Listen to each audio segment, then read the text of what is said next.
Yes.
Good morning.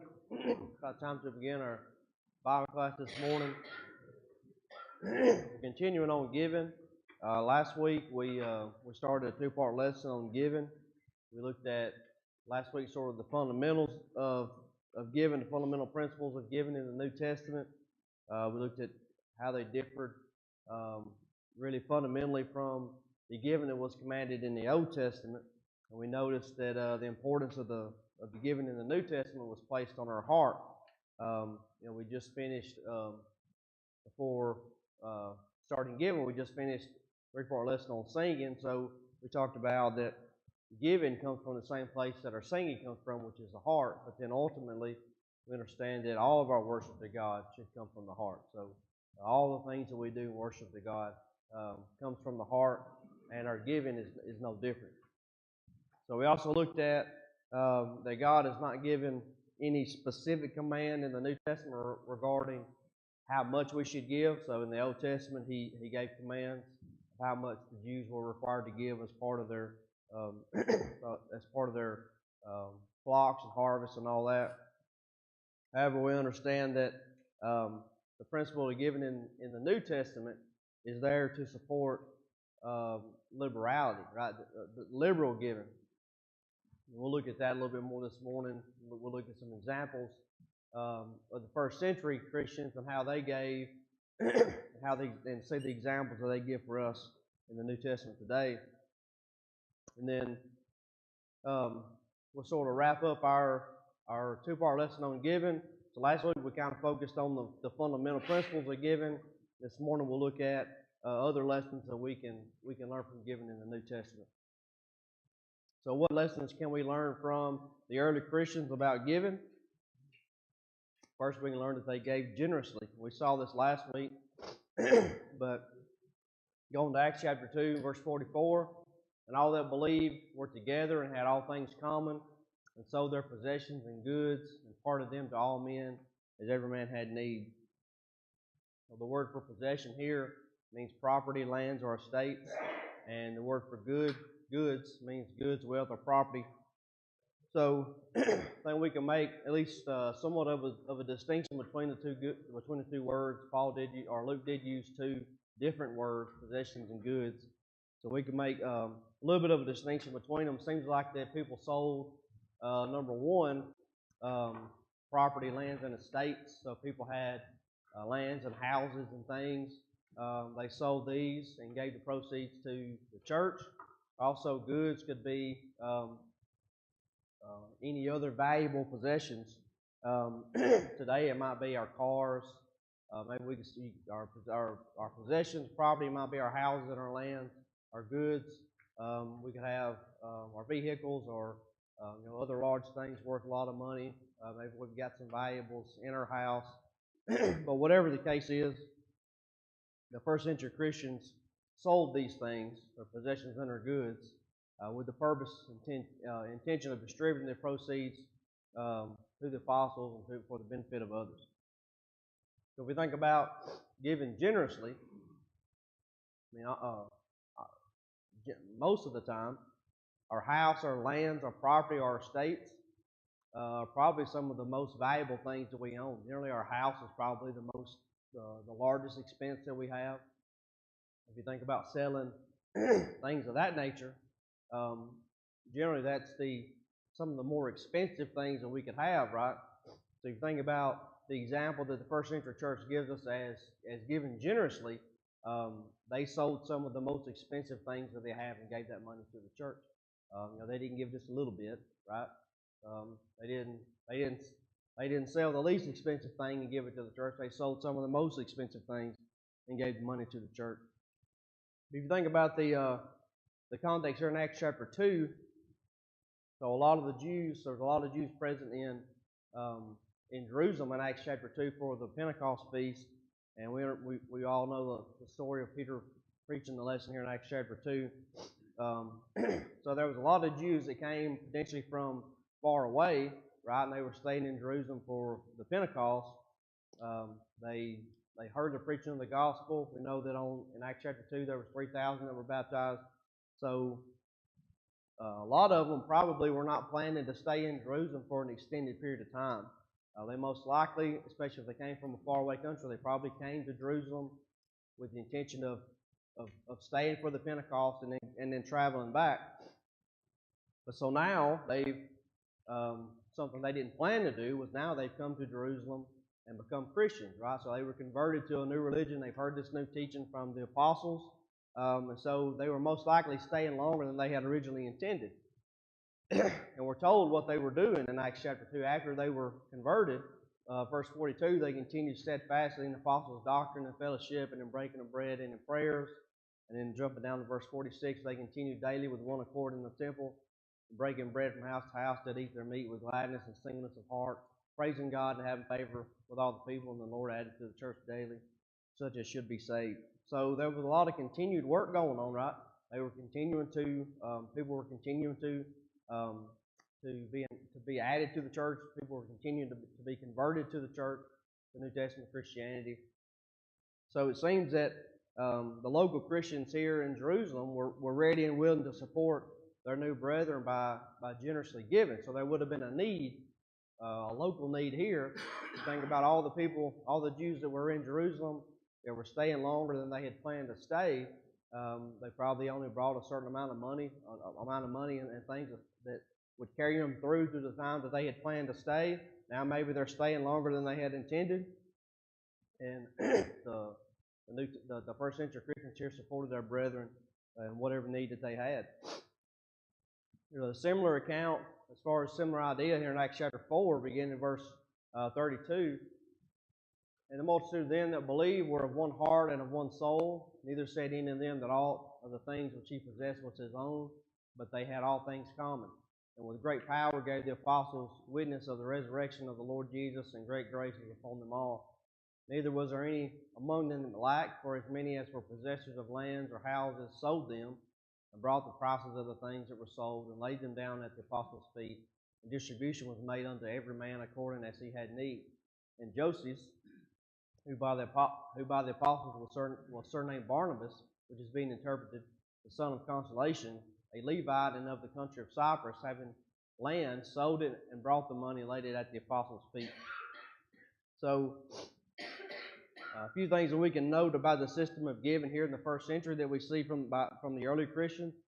Number one, I think it's worth mentioning that this system that we see here and the examples we see here is not, these passages are not something that can be used in support of any type of change in civil government, for example, like a socialist or communist government, where things may be distributed, to individuals by the government. Number one, there's nothing in the context here that would support the idea of changing the civil government. They're not, the Christians were not interested in changing the civil government. They were interested in helping those in need. So I have heard some that have tried to use these passages to say that Christianity or Jesus or the first century Christians supported a socialist or a communist government, but I don't think you can find that in the context here. There's nothing here that suggests that the Christians were interested in changing the civil government. Second, the system that we have here that the first century Christians were involved in was totally voluntary, right? They were totally given. They were given totally voluntarily of their goods. They weren't being made to give of their goods, whereas under a socialist or communist government, the giving is not voluntary, right? The government does the distribution, but here you have a voluntary system of giving. So I think one lesson we can learn from this is that is just simply how generous the first century Christians were in their giving, right? They saw a need amongst their brethren, and they worked together to supply that need. And it appears from what we can see from this and other passages in Acts and the New Testament that they did this totally voluntarily. We don't see any passage that I'm aware of where the apostles commanded them, to give to the church here. As far as in this context, it seems that all the giving that they were doing, as far as selling their lands and all this, was totally voluntary. Was voluntary in nature. It also does not mean that everyone sold everything that they had, right? I don't think that we could say that everybody was liquidating all their assets and just giving absolutely everything that they had so that they're left with nothing. But the idea that we see instead is that they were here to, they were doing what they could to help others, help their Christian brethren, and we see their generous giving has them united in spirit and in mind and purpose. Right? I think that's the lesson that we see. It's not necessarily the amount that they gave per se. Right? We're not saying that your generosity is not associated essentially just with the amount that you're giving. We'll look at that in just a second. But the purpose here that we see, the lesson we learn here, is that the first century Christians were united in spirit and mind and purpose, and that's reflected in their generous giving. Ultimately, we see them just practicing the principle here we see in 1 John 3:17. Whoso hath this world's goods and seeth his brother have need, and shutteth up his bowels of compassion from him, how dwelleth the love of God in him? So John is asking sort of rhetorical question, right? If you have the means to help somebody, and you see somebody that needs help, and you have the means to help. You see somebody that needs the means that you have to help, and you decide not to help that person, and he's asking this question, well, then how does the love of God dwell in you if you choose not to help your brother? So that's ultimately what we see the first century Christians practicing with this principle, right? They saw brethren that had a need. Some of them had goods and wealth that could help supply that need, and they simply took what they had and gave it to those that had the need. So this is reflected in their generous giving. I think this is a challenge to us as a church today, at least personally to myself. I think about this and challenge myself with this. I mean, do we really give sacrificially? As Christians today, do we really give sacrificially? Do we feel the the the the the money that we give or the amount that we give, does it cause us some amount of distress, I guess, from a certain, do we feel that, or is it a certain amount of money that we don't miss, or do we give this money and go, it takes a little bit of effort for us to give this amount, right? Do we give sacrificially, or do we give kind of flippantly, or without much thought? I think the Christians, the early Christians, first century Christians, certainly gave sacrificially. Do we see our brother in need and do we help them out, or do we just sort of make our weekly contributions and then think, well, we've done all that we need to do, it's required of us there, or do we look for opportunities to help people, help others? If we don't, then I think we should challenge ourselves and say, are we practicing the principle here in 1 John 3:17? And can we say that we're as united in spirit and mind and purpose as the first century Christians were? Go ahead, Brother Ed. Adam, the question, the reference you have up there, the last phrase, I have the love of God in it. That's what all the thought. Look at the love that God has for us. Mm-hmm. Yeah. With what He gave. Right. And if we have that same kind of love for God, to me, that's a foundation. Absolutely, yeah. I think that goes hand in hand with what we've been talking about with worshiping and singing. Like we talked about with singing, if you're filled with the Spirit, then singing is almost a natural reaction to being filled with the Spirit. If the love of God dwells in you, then giving is almost a natural reaction to having the love of God dwell in you, right? God is given. We understand what God has given for us, and if we have the love of God dwelling in us, then giving is not something that we struggle with. It's something that we want to do, right? So you're right. I mean, that's the. But I think it's a question we should ask. If we struggle with giving, if we see those in need and struggle, with whether or not we have the desire to actually help this person, we should ask ourselves, does the love of God dwell in us? But Acts chapter 4, so we just read the end of Acts chapter 4, last two verses, talks about Joseph or Joseph, who's surnamed Barnabas, and he had some land. He sold it, brought it to, laid it at the apostles' feet. So he was a generous giver. We have an example here of Barnabas being a generous giver, sold some land and brought it to the apostles. And then we can, of course, when Luke wrote Acts, he didn't divide it into chapters, but he makes this point about Barnabas, and then he gives a contrast directly after, at the beginning of chapter 5. We can see it's a contrast because he uses the little word but. That's Ed's favorite word, but, so we know it's a contrast. So he gives the message of, he gives the example of Barnabas, and then he says, so the positive example of Barnabas, and then he says, but a certain man named Ananias, and with Sapphira his wife, sold a possession, kept back part of the price, his wife also being privy to it, and brought a certain part and laid it at the apostles' feet. But Peter said, Ananias, why has Satan filled thine heart to lie to the Holy Ghost and keep back part of the price of the land? While it remained, was it not thine own? And after it was sold, was it not in thine own power? hast thou conceived this thing? Why hast thou conceived this thing in thine heart? Thou hast not lied unto men, but unto God. And Ananias, hearing these words, fell down and gave up the ghost, and great fear came on all them that heard these things. And the young men arose, wound him up, and carried him out, and buried him. And it was about the space of 3 hours when his wife, not knowing what was done, came in, and Peter answered unto her, Tell me whether ye sold the land for so much. And she said, Yea, for so much. Then Peter said unto her, How is it that ye have agreed together to tempt the Spirit of the Lord? Behold, the feet of them which have buried thy husband are at the door, and shall carry thee out.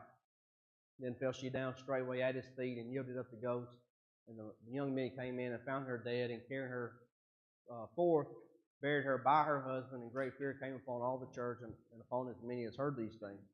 So it seems from the context here in Acts chapter 5 that, or Acts chapter 4 and going into Acts chapter 5, that those who sold land or possession and had given the money to the disciples had probably received some kind of praise and honor and whatever from the community for their generosity. And it seems that Ananias and Sapphira had coveted that praise, right, of giving some money to the apostles. So they had conceived a plan where they could receive some praise of their own for their generosity or their supposed generosity without actually having to be as generous, maybe, as they could have been, or without being as generous as they would have been perceived as being, right? So the whole idea here is they were trying to deceive in that they were given this money, right? They wanted to receive the praise and honor and everything that would go along with giving this money. But the idea was there was a deception behind it where they kept back a portion. And the problem wasn't that they kept back a portion because, you notice Peter's rebuke in verse 4 where he says, while it remained, was it not thine own? And after it was sold, was it not in thine own power? Peter's telling him, when you had the land, you could have sold it or not sold it. When you sold the land, you could have sold it for whatever price you wanted to sell it for, and you could have gave whatever portion that you wanted to give to the church. So all that was in your own power, right? There was no command to sell that land and give the money to the apostles. Those that had done this practice had done so out of their own generosity. So Peter's telling them, this was yours. You had it.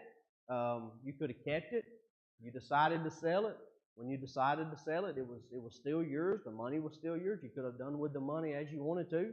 But why did you give a portion of the money and try to deceive everyone and actually deceive God, deceive the Holy Ghost, that you had given all of the money, right? So that was the problem. The problem was their deception. But unfortunately, they paid with their lives for this sin. God brought His judgment upon them. But Peter even gives Sapphira an opportunity. So Ananias, he confronts Ananias. Ananias dies or is struck down.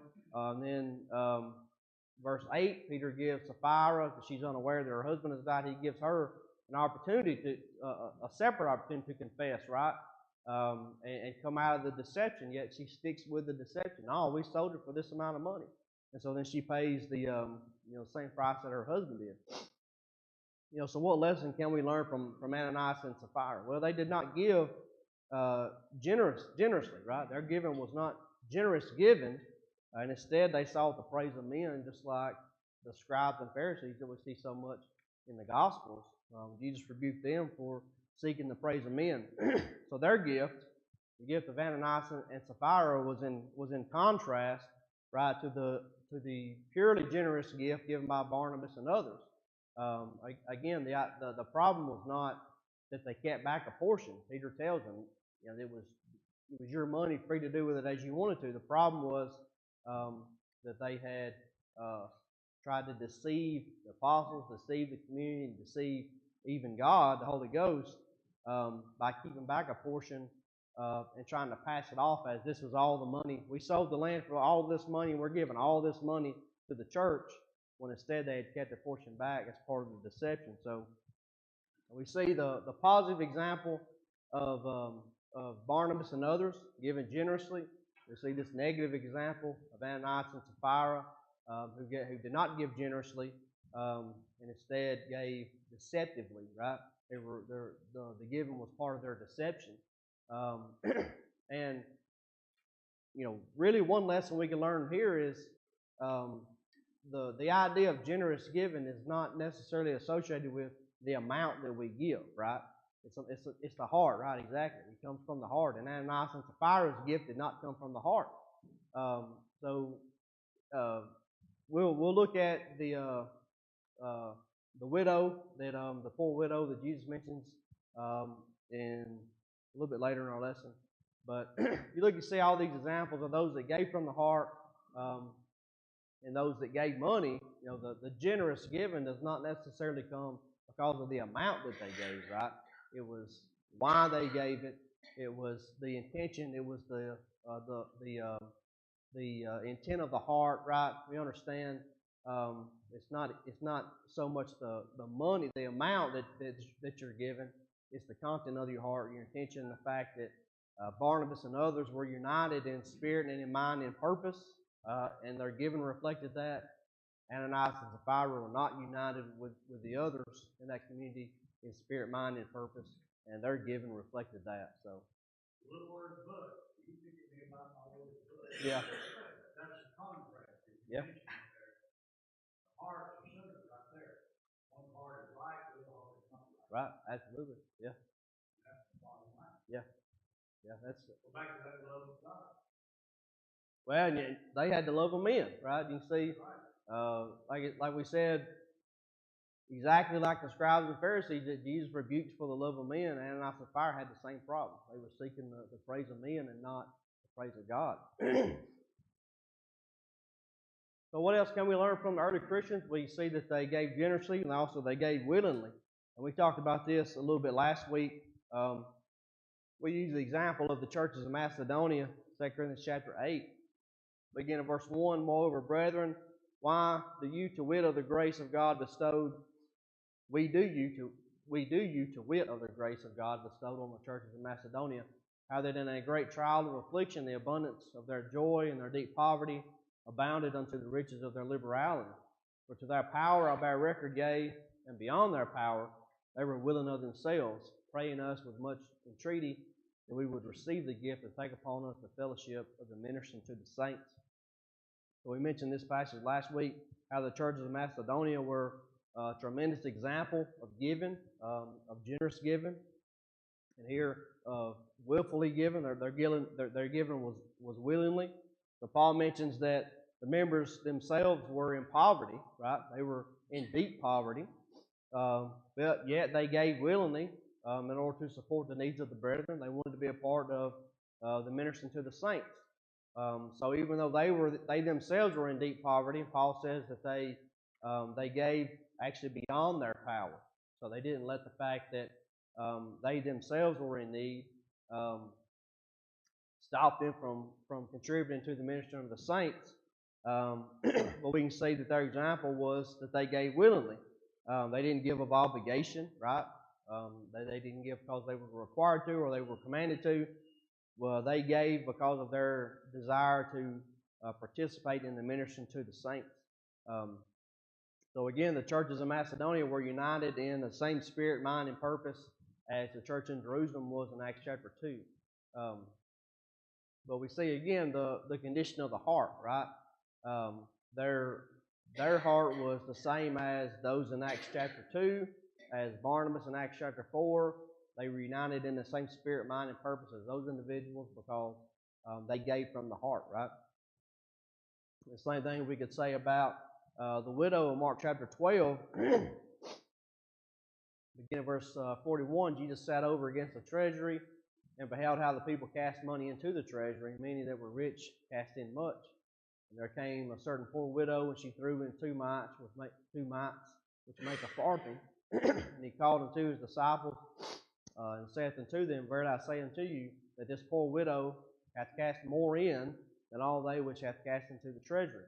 For all they did cast in of their abundance, but she of her want did cast in all that she had, even all of her living. So the widow that Jesus mentions here is another example of giving willfully. Jesus said that she gave all that she had, right? She didn't give just a portion. She gave all that she had. He said even all her living. So the widow here in Mark chapter 12, if we were to go back to Mark chapter 12 and look at the context there, the widow stands in contrast to the scribes and the Pharisees. So the scribes and Pharisees are not mentioned directly as all the ones that cashed in large sums of money, but we do know just the context of the rebukes that Jesus gives to the scribes and Pharisees. They sought the praise of men, how they devour widows' houses and all kinds of things. But we see the scribes and Pharisees and others, wealthy individuals who might have cast in large amounts into the treasury, but instead, like the churches of Macedonia, the widow here gave out of her poverty, not out of her abundance, not out of her wealth, right? She gave out of her poverty, not out of her wealth. So she no doubt relied on her faith in God to provide for her, and because she had cast in, Jesus said she had cast in all she had. She cast in all her living. So she no doubt relied on her faith in God to see her through because she had given all that she had to God. So I like the lesson here that we can see, when we talk about this widow with the church of Macedonia, those that are given all that they have, those that are given out of their own poverty. What's the lesson we can learn from this? I don't think one of the lessons we can learn is that we should all go out and sell everything that we have. I don't think the lesson is that we as Christians today should go out and sell all our homes, all our lands, and all our clothes, and all our vehicles, and give it all to the church. I mean, the church would no doubt benefit financially from that, of course. And the church could obviously do a lot of work with that. But where would that leave us, right? If we sell everything that we have, we don't have homes to live in, we don't have cars to get us around to work and other places. Where is that going to leave us today? So I think, obviously, first of all, we must have a place to live. We must have the ability to function in everyday life.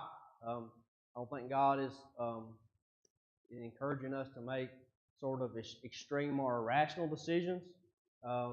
Even though supporting the work of the church would be great, that the church could do a lot of work with that money, I think instead the idea is, what is our focus on? Is our focus on simply our worldly possessions, and we're just trying to accumulate all that we can? We don't think much about the church, or is our focus on the church? Is our focus on giving to the church? Do we give sacrificially? Do we give what we can? Or does our giving meter kind of lean toward the church, or does it lean toward ourselves? I think that's the idea that we can see here. Not necessarily that we need to just, all of us need to tomorrow sell everything that we have and give it all to the church, and then where are we going to live? How am I going to get around? Where's my money for groceries? I don't think that's the lesson. I think the lesson we can do is challenge ourselves on whether we are given as willingly as these people did, and are we as committed to God as they were. Certainly, if somebody made the sacrifice to sell everything they had and give all the money to the church would benefit financially, and the work of the church would benefit financially. And I'm sure that person could, if they person said, I'm living on faith, God's going to provide for me, then I'm sure God will provide for them. But I don't think that's the underlying lesson. I think the underlying lesson is that these people gave from the heart, and we should challenge ourselves. Are we giving from the heart, and are we willing to give as willingly as they were? We discussed last week how God has not commanded us to give a specific amount like He did in the Old Testament. The Old Testament, the Jews were required to give the tithe of everything they had. In the New Testament, we're commanded to give as we purpose in our heart. And so, do we see the fact that that God hasn't given us a specific command to give this much? Do we see that as freedom or an excuse to give, less than what was required in the Old Testament? Or do we see that as an opportunity to demonstrate our love for God by giving willingly and liberally? I think that's the question that we need to ask ourselves. if we see the idea, well, God doesn't tell me how much to give, so I can give as little as I want to. I can give whatever I want to. Is that an example of somebody that has purposed in their heart to give? Is that an example of somebody that, like the early Christians, were given willfully and generously? Or is that an example of somebody that's selfish in their giving, saying, well, I really care more about myself. I want to buy this or I want to buy that. So I think that's the challenge to us as Christians today, and the challenge to myself. We should all challenge ourselves individually.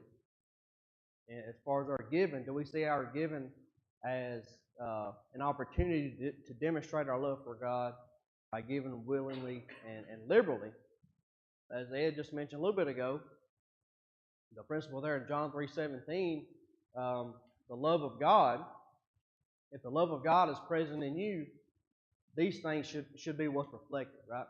I think, one lesson or one thing to really look at in these instances, the passage brought up in Mark and 2 Corinthians, is that there was a need that was recognized, and that this is maybe not something that these individuals did on a daily basis, that they gave themselves into poverty, but there was a need, right. And I recognize there's a need, and yes, I am willing to put myself in a difficult situation where maybe I have to say, no, I'm not going to get these things here at this time. I'm going to make this sacrifice for these others, or for this need, or for this work, or these things.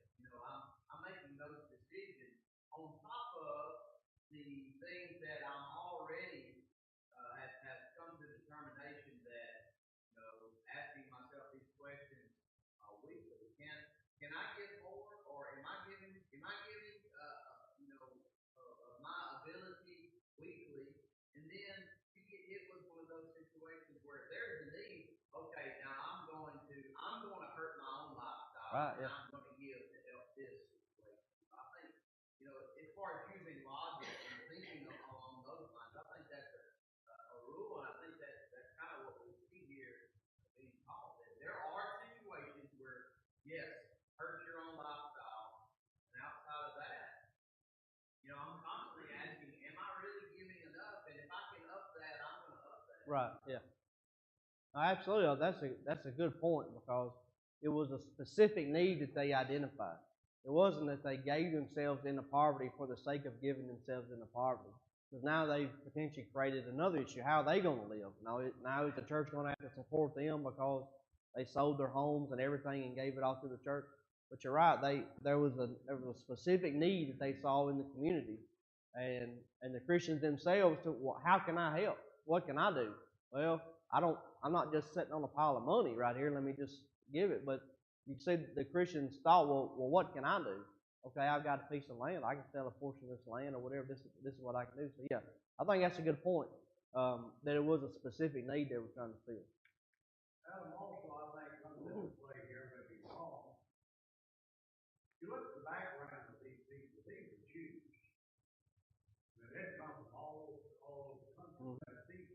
And as you mentioned a moment ago, they're in Jerusalem. What long they intend to do it? And you look at the background back into Judaism, back into the Old Testament. Their principle of giving back there, all the sacrifices and leaving things grain in the fields for the strangers, and the poor to come together. Look at the efforts that they have put forth to take care of people in need. You look at their background. Now then they bring it right into Christianity. Yeah, absolutely. I think that has to come into play. Yeah, absolutely. I agree with that. Their mindset, their culture was already set up that way, right? And I think we could make a contrast between that and our society today. Our society is opposite of that, really. It's all about me, all about self. That's a good point that they brought those ideas over into Christianity, those practices over into Christianity. They were used to that. Yeah, right. They were used to that. Yeah. Like Matthew said, certain situations. Right. Yeah. I think we could learn from that for sure. So what else can we learn from the early Christians? They gave regularly, right? They gave generously. they gave willingly, and they gave regularly. We looked at this passage last week, and I think we're all familiar with 1 Corinthians 16, verses 1 and 2. Now concerning the collection of the saints, as I have given order to the churches of Galatia, even so do ye. On the first day of the week, let every one of you lay by him in store, as God hath prospered him, that there be no gatherings when I come. So we talked about this last week, and we focused on it a little bit more, so I think we all understand that this passage clearly authorizes the quote-unquote formal collection every week as part of the worship service, and it establishes giving as an act of worship. We focused more on that last week. But I just want, for our lesson this morning, just want to focus a little bit on the idea here that it's easy to establish based on this passage and what we understand from this passage that the First Century Church gave regularly, right? They gave every week. Just as they came and took the Lord's Supper and took part in singing and all the other acts, they gave regularly every Lord's Day on the first day of every week as part of the formal collection, quote unquote formal collection of the worship service. We spent more time on this last week, so I won't rehash all of that. But I think it's important, as we're looking at this as part of our giving. We've been focusing on worship in section 3 of our study. Something that comes to my mind with this scripture, this passage, in this context is it's interesting that precisely the same language is used regarding the frequency of taking the Lord's Supper in Acts 20, verse 7. We've looked at that in previous lessons. Yet probably the majority of the religious world do not take the Lord's Supper on a weekly basis, right? There may be a variety of reasons that's given why they don't do that, but probably the most common, the one that I've heard most commonly, is that they'll say that taking the Lord's Supper too frequently diminishes the importance or the value or whatever to the Christian.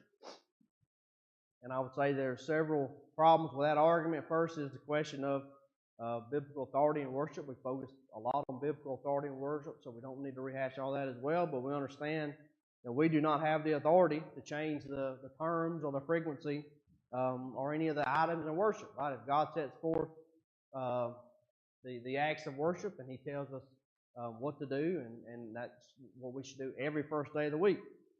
So we don't have the authority to change the worship or the frequency of anything in worship. The second problem I see with that is the argument itself. I mean, the idea that taking the Lord's Supper less frequently makes it more special. Is that true, right? I mean, does actually taking the Lord's Supper less frequently, does it make it more special? I don't think that's true. And third, if that principle is true, then why don't we apply it to all the other acts of worship, right? Why do we limit it just specific to the Lord's Supper? Why don't we limit the number of times that we'll sing a certain song? We say, well, we don't want to sing the song too many times because it diminishes its importance. Or why don't we limit the number of times, like a certain individual can lead a public prayer? We say, well, we don't want this one person to say the same number of words so many times because we don't want to diminish the importance of the prayer. But the big one is, why don't we apply this to giving, right? If completing an act of worship on a frequency that's too often diminishes the importance of it, then why don't we give every first day? Why don't we focus that on our giving instead of just the Lord's Supper? Why don't we only give once a quarter or twice a year? However, I think what's even stranger or more ironic about that idea is that there's a lot of denominations that take up the collection every time that they assemble, not just on the first day of the week. Maybe Sunday morning, Sunday night, Wednesday night. Maybe there's another assembly some other time they'll take up a collection for that. So you're applying the principle to the Lord's Supper, and you're applying the opposite of that principle to giving. If taking something too often, on too much of a frequency, makes it less special, then we should be applying that across the board, right?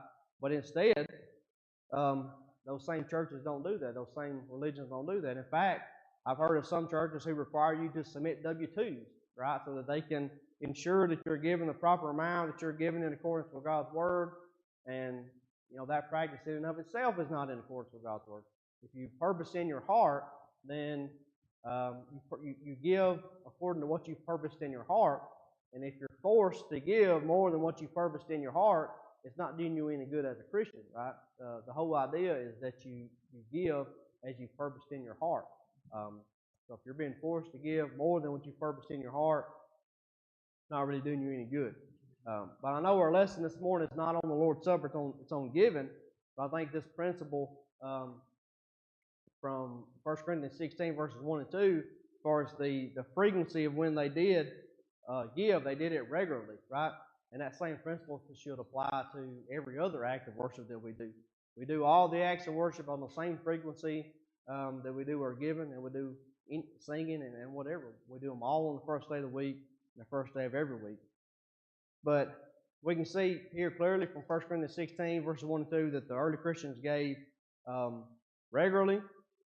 They gave just as regularly as they partook of the Lord's Supper, which was on the first day of the week. The last point this morning, what else can we learn from the early Christians? They practiced godliness with contentment. 1 Timothy chapter 6, beginning verse 6, but godliness with contentment is great gain. For we brought nothing into this world, and it is certain we can carry nothing out. And having food and raiment, let us be therewith content. But they that will be rich fall into temptation and a snare, and into many foolish and hurtful lusts, which drown men in destruction and perdition. For the love of money is the root of all evil, which while some coveted after, they have erred from the faith and pierced themselves through with many sorrows. So Paul, as he's writing to Timothy, mentions this phrase, godliness with contentment. And he says godliness with contentment is great gain. But with these few short words that he gives Timothy, he really lays out some really deep truths. Then he expounds on them a little bit as he goes through verse 7 and following. But we see the word for godliness here that Paul uses means piety towards God. And the word for contentment is a mind contented with its lot. So really what we can say godliness with contentment is simply living our lives focused on God, right? Living our lives focused on God while being just content with what we have. Sorry. I was trying to postpone that till I could cut the mic off, but it just wasn't working. But God, he says godliness with contentment is great gain. We can see that means that we are living our life focused on God by being contented with our earthly possessions. It means our mind is not focused on worldly things. Our mind is focused on heavenly things. So we see sort of the comparison between, and if we had time, we could look in the preceding verses here in 1 Timothy chapter 6. We can see there's a comparison and a contrast between riches and wealth, right? And the idea of living your life, chasing riches and wealth. And of course, verse 10, love money and root of all evil. We can see the contrast between living a life that's focused on wealth and living a life that is focused on God. And it's almost like saying, like Paul is saying, godliness with contentment is a great gain.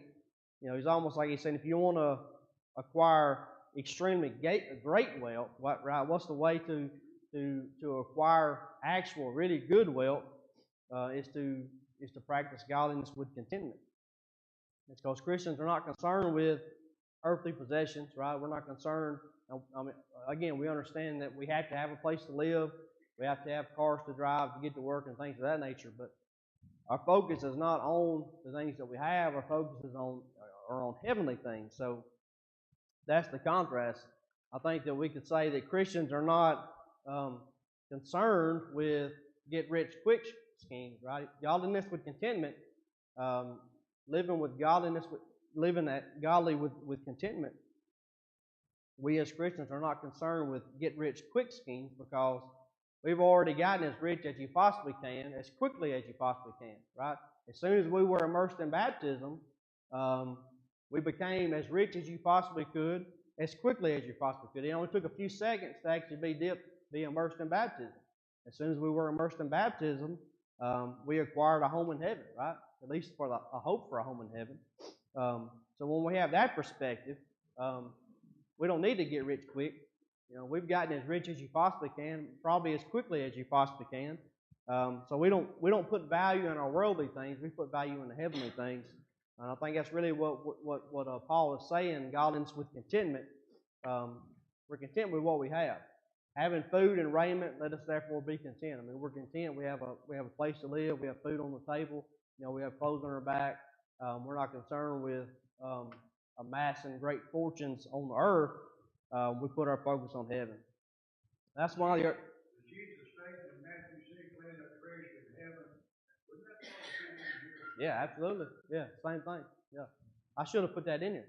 Yeah, absolutely. This is why the early Christian was so willing and able to, to sell their homes and their lands and their estates and all this to support the church. It's because they had godliness with contentment, right? It's a significant lesson for us today. I'm going to cut it off this time.